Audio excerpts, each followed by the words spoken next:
এখনো সহ্য করছি, এখনো ধৈর্য ধরছি, কিন্তু সহ্যের সীমা ছাড়িয়ে গেলে আমি যে কি করতে পারি তা আপনারা কেউ জানেন না।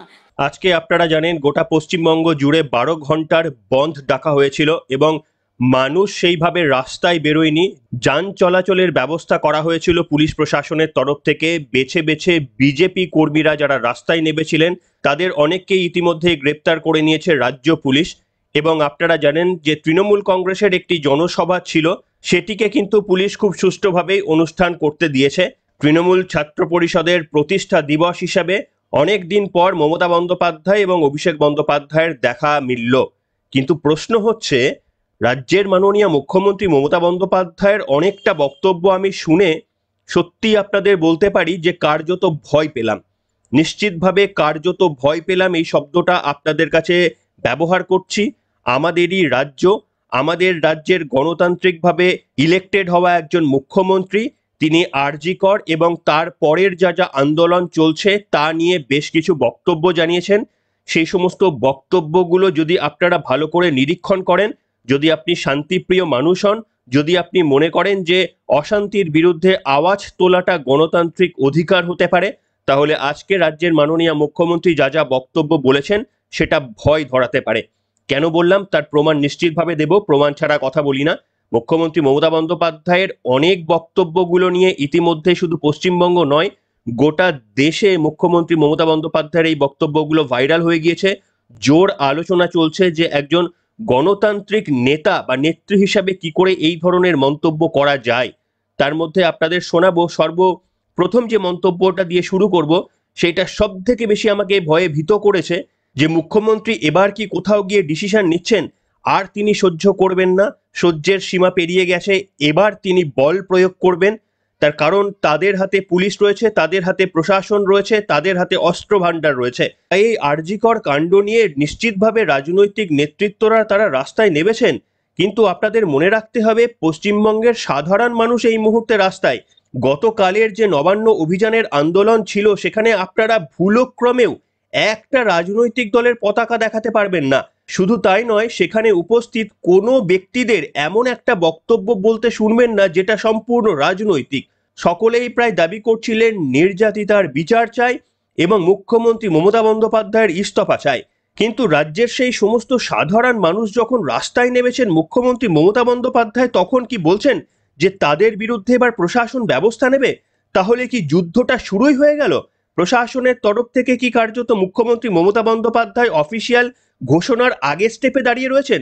তিনি যা বক্তব্য বললেন, প্রথম বক্তব্যটা সব থেকে বেশি শিহরিত হয়ে গিয়েছে, আপনারা শুনুন। রাজ্যের মাননীয় মুখ্যমন্ত্রী বলছেন যে বাংলায় থাকতে গেলে ভালোবেসে থাকতে হবে। অনেক সহ্য করেছি, সহ্যের একটা সীমা রয়েছে, এই সহ্যের সীমাকে আপনারা অতিক্রম করবেন না। যদি অতিক্রম করেন তাহলে আপনারা জানেন না যে আমি কি করতে পারি। আমার আন্দোলনেই জন্ম এবং আন্দোলনেই আমার মৃত্যু হবে। তাই যদি ক্ষমতা থাকে আমাকে টাচ করে দেখান। আসুন, মুখ্যমন্ত্রী মমতা বন্দ্যোপাধ্যায়ের এই বক্তব্যে সত্যি বলছি আমি উদ্বিগ্ন। একজন পশ্চিমবঙ্গের নাগরিক হয়ে এই বক্তব্যে আমি উদ্বিগ্ন এবং আশঙ্কিত যে রাজ্যের মাননীয় মুখ্যমন্ত্রী এটা কি বলছেন, তিনি কি করার ইঙ্গিত দিচ্ছেন। শুনুন, তার বক্তব্যটা শুনুন। মনে রাখতে হবে, বাংলায় থাকতে গেলে বাংলাকে ভালোবেসে থাকতে হবে। বাংলায় থাকবেন আর বাংলার উপর অত্যাচার করবেন, এটা আমি মেনে নেব না। এত দুর্বল ভাবার কোনো যোগ্য জায়গা নেই। কখনো কখনো মানুষকে সহ্য করতে হয়, এখনো সহ্য করছি, এখনো ধৈর্য ধরছি, কিন্তু সহ্যের সীমা ছাড়িয়ে গেলে আমি যে কি করতে পারি তা আপনারা কেউ জানেন না। তার কারণ I am the product of the movement. আমার জন্ম হয়েছে আন্দোলনের মধ্যে দিয়ে, মৃত্যু হবে আন্দোলনের মধ্যে দিয়ে। কার ক্ষমতা আছে দেখি, টাচ করে দেখান। শুনলেন বন্ধুরা, রাজ্যের মাননীয় মুখ্যমন্ত্রীর এই বক্তব্যে সত্যি সত্যি আমরা উদ্বিগ্ন, আমি উদ্বিগ্ন। আপনারা যদি উদ্বিগ্ন হয়ে থাকেন তাহলে নিশ্চিতভাবে জানাতে পারেন কার উদ্দেশ্যে মুখ্যমন্ত্রীর এই বার্তা, সেটা কিন্তু স্পষ্ট হলো না। তার কারণ আরজি কর আন্দোলন নিয়ে আপনাদের মনে রাখতে হবে 14ই আগস্ট রাত্রিরে যারা রাস্তায় নেমেছিলেন তারা কোনো রাজনৈতিক দলের নেতা বা নেত্রী বা কর্মী সমর্থকরা ছিলেন না, তারা একেবারেই পশ্চিমবঙ্গের সাধারণ মানুষ। এমনকি নবান্ন আন্দোলনের মতো যে ডাকটা দেওয়া হয়েছিল সেখানে নিশ্চিতভাবে কিছু কিছু রাজনৈতিক ব্যক্তিত্ব বা সাপোর্টাররা ছিলেন, কিন্তু আপনাদের মনে রাখতে হবে সেখানে বেশিরভাগই মহিলারা ছিলেন এবং প্রচুর সাধারণ মানুষ ছিলেন যারা কোনো রকমের রাজনৈতিক পতাকা ছাড়া স্বতঃস্ফূর্তভাবে অংশগ্রহণ করেছিলেন। তারা বলছিলেন যে সকলের ঘরে মা বোন রয়েছে, আমরা পুলিশের মেয়েদেরও রক্ষা করার জন্য আজকে রাস্তায় নেমেছি।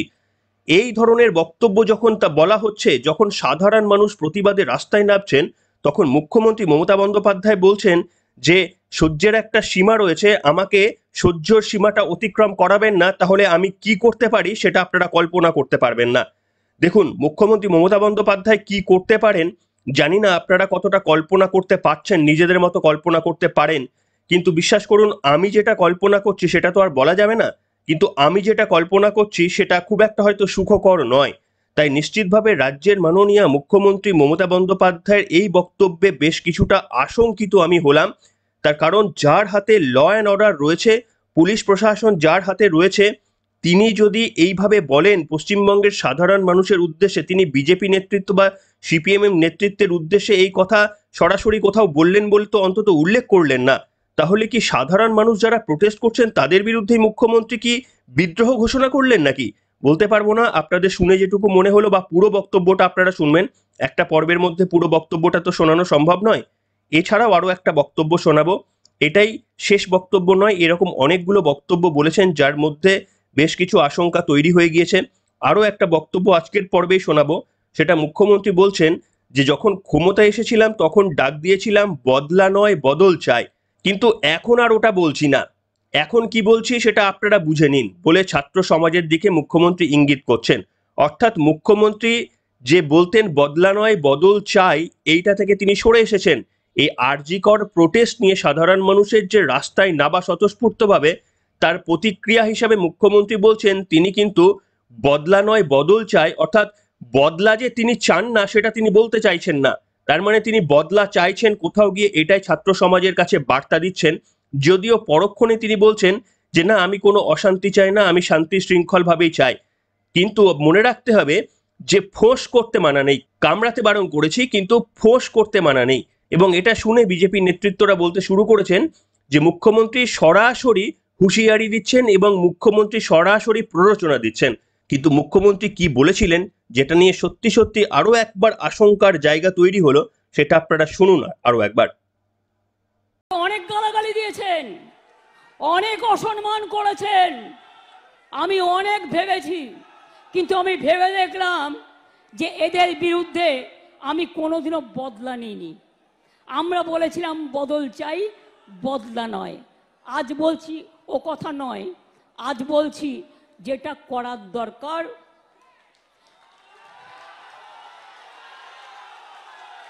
সেটা আপনারা ভালো বুঝে করবেন। আমি অশান্তি চাই না, কিন্তু উৎসব প্রচার চক্রান্ত করে যে আপনাকে রোজ কামড়াচ্ছে, আপনি তাকে কামড়াবেন না, কিন্তু ফস্ত করতে পারেন আমাকে।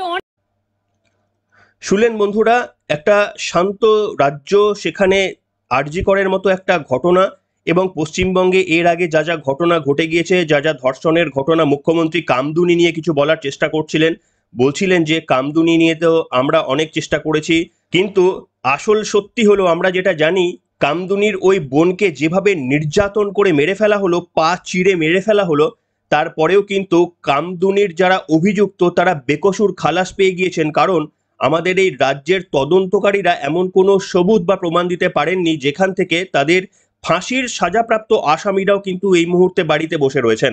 আর বিরোধী দলনেতা যে কথা বলেছিলেন সেটা সত্যি কিনা আমরা জানি না, যে যারা এই সমস্ত দোষ থেকে মুক্ত হয়ে বাড়িতে বসে রয়েছেন আমাদের রাজ্য পুলিশ নাকি প্রোটেকশন দিয়েছেন। আমি জানি না শুভেন্দু অধিকারীর এই তথ্য সত্য না মিথ্যা, কিন্তু বিরোধী দলনেতাকে এই বক্তব্য একাধিকবার বলতে শুনেছি। তাই নিশ্চিতভাবে রাজ্যের মাননীয় মুখ্যমন্ত্রী মমতা বন্দ্যোপাধ্যায় কোন দিকে রাজ্যটাকে পরিচালনা করতে চাইছেন এই প্রশ্ন তো অনেক আগে থেকেই উঠেছে, কিন্তু আজকে আরো একটা সবথেকে আশঙ্কার মেঘ যেটা তৈরি হলো, সকলের মনে হয়তো আপনাদেরও তৈরি হয়েছে, যে মুখ্যমন্ত্রী প্রশাসনিক পদে থাকা অবস্থাতে তিনি একদিকে বলছেন যে আমি কি কাণ্ড ঘটাতে পারি সেটা আপনাদের কল্পনাতেও নেই। কার উদ্দেশ্যে মুখ্যমন্ত্রীর এই বার্তা? কি এমন ঘটাতে পারেন রাজ্যের মাননীয় মুখ্যমন্ত্রী? তাহলে পরবর্তীকালে এমন করে যদি অশান্তি ঘটে তাহলে আমরা কি ধরে নেব যে মুখ্যমন্ত্রী মমতা বন্দ্যোপাধ্যায় এটা চাইছিলেন? জানি না, কারণ মুখ্যমন্ত্রীকে স্পষ্ট করতে হবে তিনি কি ঘটাতে চলেছেন, কি ঘটাতে তিনি পারেন। আমরা আশঙ্কিত। এবং দ্বিতীয় বক্তব্য হচ্ছে যে মুখ্যমন্ত্রী বললেন একই সঙ্গে, দেখুন, যে বদলা নয় বদল চাই, এই কথাটা আমরা বলেছিলাম, এখন আর সে কথা বলছি না। অর্থাৎ তিনি বদলা চাইছেন কি? তাহলে বদলা কাদের বিরুদ্ধে? বিজেপির সঙ্গে তো ক্ষমতায় লড়াই করে তো তিনি ক্ষমতায় আসেননি, সিপিএম এর সঙ্গে তার লড়াইটা ছিল। তাহলে তিনি বদলা নেবেন কাদের বিরুদ্ধে? বিজেপির বিরুদ্ধে, নাকি সিপিএম এর বিরুদ্ধে, নাকি সাধারণ মানুষের বিরুদ্ধে? সিপিএম এর বিরুদ্ধে বদলা নেওয়ার কিছুই নেই, তার কারণ এই মুহূর্তে সিপিএম একেবারেই আপনাদের সাপোর্ট করছে। আপনাদের প্রত্যেকবার যখন বিপদে পড়েন তখন সিপিএম কি বন্ধু হিসেবে পাশে পেয়ে যান, আর এবারেও কিন্তু সিপিএম কে বন্ধু হিসেবেই পেয়েছেন। তাই নিশ্চিতভাবে আপনার হয়তো এই বক্তব্য সিপিএম এর উদ্দেশ্যে ছিল না। জানি না আপনি কি বিজেপির উদ্দেশ্যে বললেন, নাকি সাধারণ মানুষের উদ্দেশ্যে বললেন, নাকি উভয়ের উদ্দেশ্যেই বললেন? যে যারাই আরজিকর আন্দোলনের বিচার চেয়ে রাস্তায় নামবেন, এমনকি আপনার কাছে উত্তর চাইবেন কয়েকটি বিষয়ের, যে যেমন কেন নিহতের পরিবারকে প্রথমে আত্মহত্যা বলে চালিয়ে দেওয়ার চেষ্টা করা হলো, কেন সেমিনার রুমের মধ্যে এতগুলো লোকজন ঢুকে পড়লো পুলিশের উপস্থিতিতে, পুলিশ তাও কিচ্ছু করতে পারলো না। পুলিশের তরফ থেকে বলা হচ্ছে যে সেমিনার রুমের একটা অংশকে কর্ডন করে দেওয়া হয়েছিল, যদিও নির্যাতিতার বাবা সম্পূর্ণভাবে সেটাকে অস্বীকার করে বলেছেন পুলিশ মিথ্যে বলছে, তার কারণ তিনি কোনো কর্ডন দেখতে পারেননি। এছাড়াও তড়িঘড়িভাবে লাশ পুড়িয়ে দেওয়া, দ্বিতীয়বার ময়নাতদন্তের সুযোগ না দেওয়া, এইরকম একাধিক যে প্রশ্নগুলো উঠতে শুরু করেছে। এবং যে ৩-৪ দিন আপনাদের হাতে তদন্ত ছিল তখন কেন একদিনও সন্দীপ ঘোষকে আপনারা জিজ্ঞাসা করার মতো সাহস দেখাতে পারলেন না, উপরন্তু সন্দীপ ঘোষকে প্রাইজ পোস্টিং দিয়ে দিলেন। এই যে প্রশ্নগুলো, সাধারণ প্রশ্নগুলো মানুষ চাইছে, এই প্রশ্নগুলোর উত্তর আপনারা যদি দেবেন না ভাবেন, আর ভাবেন এই উত্তরগুলো যদি কেউ চেয়ে রাস্তায় নামেন তাহলে তাদের বিরুদ্ধে আমি বদলা নেব, তাহলে কোন পরিস্থিতির দিকে আস্তে আস্তে আমরা যাচ্ছি এটা ভেবেই আতঙ্কিত হতে হয়। যে আপনাকে রোজ কামড়াচ্ছে, আপনি তাকে কামড়াবেন না, কিন্তু প্রশ্ন করতে পারেন। আমাকে বলছেন যে বাংলার মানুষের উপর অত্যাচার করার কথা তার কর্মীদেরকে বলছেন, আর ফোর্স করার কথা বলছেন।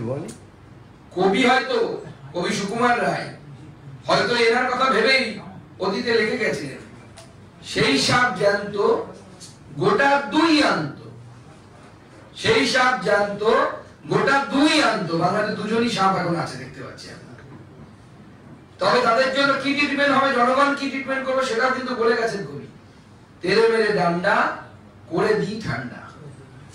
যারা ফোর্স করতে আসবে বাংলার জনগণ তাদের তেরে মেরে ডান্ডা করে দিই ঠান্ডা, এই মন্ত্র দিয়ে ট্রিটমেন্ট করবে।